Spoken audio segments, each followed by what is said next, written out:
आप कभी एक जायज़ा लें, वो लोग जब रिटायर हो जाते हैं ना, जितने भी रिटायर लोग हैं, वो क्या करते हैं, अब पहले उनकी एक्टिव लाइफ होती है, उसके बाद वो पैसिव लाइफ में आ जाते हैं, काम ही नहीं कर रहे, बैठे रहते हैं सारा दिन घर में। ज़्यादा से ज़्यादा क्या होता है कि अगर एक मर्द है, वो रिटायर हुआ है, तो उसकी जो बेगम है ना, वो उसको वो टोकरी दे देती है कि जाओ जाके बाजार से और कुछ नहीं तो सौदा ही ले आओ। बिल्कुल ऐसा। तो ये काफ़ी नहीं है एक्टिविटी। उसका नतीजा क्या होता है, मैंने ये देखा है कि जो लोग रिटायर हो जाते हैं ना, वो फिर बीमार पड़ना शुरू हो जाते हैं, कभी कोई बीमारी कभी कोई बीमारी।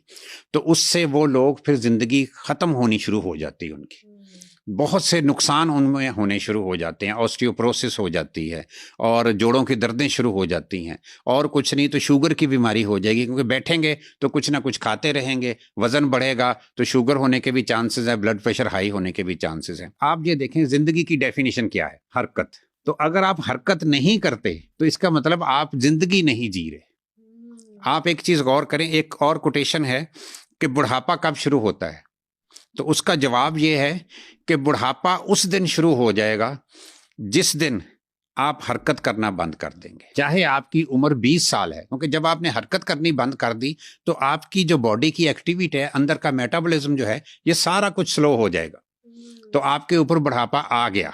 तो ये याद रखें, जो बंदे सारा दिन बैठे रहते हैं ना, वो बूढ़े हो चुके हैं, चाहे उनको अच्छा लगे चाहे बुरा लगे, लेकिन ये है कि अगर बुढ़ापे से बचना है तो जितना ज्यादा अपने आप को एक्टिव रखेंगे, बुढ़ापा उतना डिले होता जाएगा। बिल्कुल ठीक है। तो डॉक्टर साहब एक चीज़ और बताएं कि जितने भी हमारे ये सीनियर सिटीजन्स हैं, जिनमें मैं ये 50+ वाले लोगों की बात कर रही हूँ, तो इनकी हड्डियों में वैसे भी बहुत दर्द होता है, और इन ज़्यादा खौफ सिर्फ इस चीज़ का आता है कहीं ये गिर ना जाए, कहीं कोई फ्रैक्चर ना हो जाए। उनका लाइफस्टाइल ठीक नहीं होता।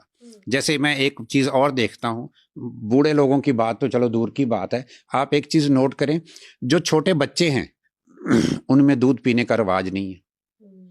अब क्या है, वो चीजें आप नहीं ले रहे जिनमें कैल्शियम और विटामिन डी है, तो क्या होगा, आपके अंदर कैल्शियम और विटामिन डी की कमी हो जाएगी। एक और भी रिवाज है कि सूरज का एक्सपोजर लेना ही नहीं है सिरे से ही, उससे भी बीमारियां पैदा होती हैं। चलना फिरना आपने, एक और जैसे कहते हैं ना कि अगर आप सैर नहीं करते तो फिर क्या होगा। एक कोटेशन है, जिस मुल्क के हॉस्पिटल्स वीरान हैं वहां उनके पार्क्स आबाद होंगे। इसका उलट कर लें कि जिस हॉस्पिटल के पार्क्स आबाद हैं सैर के लिए, उनके हॉस्पिटल वीरान होंगे। तो सैर करने से बीमारियां जो है वो खुद ब खुद खत्म होती हैं। तो ये हरकत करना जो है ना, ये बहुत ज़रूरी है। एक जो सेहतमंद बंदा है उसको कम से कम मेडिकली हम कहते हैं 3 किलोमीटर रोज़ाना की वॉक करनी चाहिए। अब तो घड़ियां भी आ गई हैं, आप अपने घड़ी बांध लें एक, वो जो आपको स्टेप्स बताती है, तो आपको पता चल जाएगा जी कि मैंने 3 किलोमीटर के करीब वॉक की है कि नहीं की। चाहे आप अपने ऑफिस में करें, चाहे आप बाहर करें, जिस जगह मर्जी करें, लेकिन आपको हर वक्त हरकत में रहना होगा। एक बहुत अमीर आदमी थे, उन्होंने कहा जी कि मैं बहुत सख्त बीमार हो गया हूँ, मेरा जिगर भी सही काम नहीं कर रहा, तो मुझे कोई एडवाइस करें, मैं ज़्यादा से ज़्यादा ज़िंदा रहना चाहता हूँ। तो उसको डॉक्टर्स का एक पूरा बोर्ड था, उन्होंने कहा जी कि ये अगर आप ज़्यादा से ज़्यादा ज़िंदा रहना चाहते हैं तो हरकत करें, मुलाजमों से काम लेना बंद कर दें। इस वक्त मैं आपको एक चीज़ बताऊँ, दुनिया में सबसे ज़्यादा बड़ी उम्र के लोग जो है ना, जापान के पास एक जजीरा है ओकिनावा। उस जजीरे की क्या खूबी है कि उस जजीरे के बाहर लिखा हुआ है कि इस जजीरे में 100 साल से छोटी उम्र के लोगों का दाखिला मना है।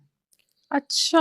उसमें सारे के सारे 100 साल से बड़ी उम्र के हैं। आप अगर वहां जाती हैं, कोई ऐसा शख्स जाता है जिसकी उम्र 50 साल है, तो वो वहां कहता है जी मुझे यहाँ किराए के लिए एक कमरा दे दो, तो वो कहते हैं जी आप 50 साल बाद आइएगा, अभी आप एलिजिबल नहीं है।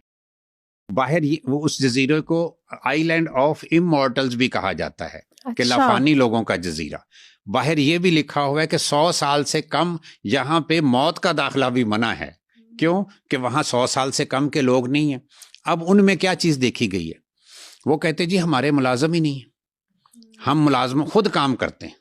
तो ये खुद हरकत करना बड़ा ज़रूरी है। फिर ये है कि एक और चीज़ उनमें बड़ी ज़बरदस्त है, हम लोग तो यहाँ छोटी छोटी बातों पे परेशान होते हैं ना, वो कहते हैं छोटी बातों पे परेशान क्यों होना है, दूसरों की बातों को माइंड क्यों करना है, हम माइंड बहुत करते हैं। वो कहते हैं जी आप अगर माइंड हमने किस चीज़ को करना होता है, दूसरे की गलत बात को, तो वो कहते हैं जी कि गलत बात तो मिस्टेक किसकी है, दूसरे बंदे की। तो उसको शर्मिंदा होना चाहिए जिसने गलत बात की है। आप क्यों माइंड करते हैं? तो उसमें एक बड़ी शानदार, मैंने एक वहां के बंदे से बात की थी, तो उसने कहा जी मैं आपको महात्मा बुद्ध का एक वाकया सुनाता हूँ। मैंने कहा जी सुनाएं। उन्होंने कहा जी महात्मा बुद्ध बैठे थे तो एक उनको नापसंद करने वाला शख्स आया और उनको गालियां देने लग गया। ये चुपचाप बैठे सुनते रहे। उसके बाद उसका गालियों का स्टॉक खत्म हो गया। तो जब वो चुप किया तो फिर उन्होंने उसको बुलाया और कहा जी कि देखो मैं तुमसे सिर्फ एक बात पूछूंगा कि मैं तुम्हें कोई अगर चीज दूं और तुम ना लो तो वो किसकी हुई? उसने कहा जी आपकी हुई, जब मैंने ली ही नहीं। उन्होंने कहा जी आपने मुझे जितनी गालियां दी हैं मैंने नहीं ली तो किसकी हुई? वो आप ही की हुई है। तो बात ये है कि हम माइंड करते हैं। देखें किसी ने बात की है, गलत बात की, आप एक चीज नोट करें, छोटी सी गलत बात जो होती है वो 1 मिनट से ज्यादा नहीं होती, लेकिन हम सारा दिन उसको अपने ज़हन में घुमाते रहते हैं। अगर गौर करो तो वो 1 मिनट का कसूरवार तो वो दूसरा शख्स है। जो सारा दिन आप अपने ज़हन में घुमाते रहे उस बात को, उसका कसूरवार कौन है? उसके कसूरवार तो आप खुद हैं।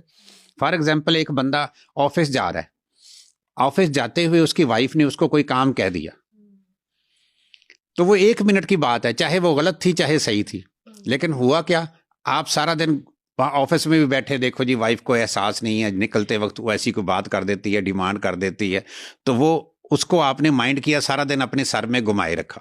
तो ये इस तरह जो हम छोटी छोटी बातों को माइंड करते हैं, अगर हम इसको दूसरी सेंस से सोच लें कि जी मेरी वाइफ है, अगर उसने मुझे काम नहीं कहना तो फिर किसको कहना है, तो उससे आपका ज़हन ईजी हो जाता है। तो आपको वो इरिटेशन भी नहीं होगी, स्ट्रेस भी नहीं होगी, बिल्कुल आप ठीक हो जाएंगे। सिर्फ सोचने का अंदाज जो है ना, ये भी बहुत बड़ी बीमारियां पैदा करता है।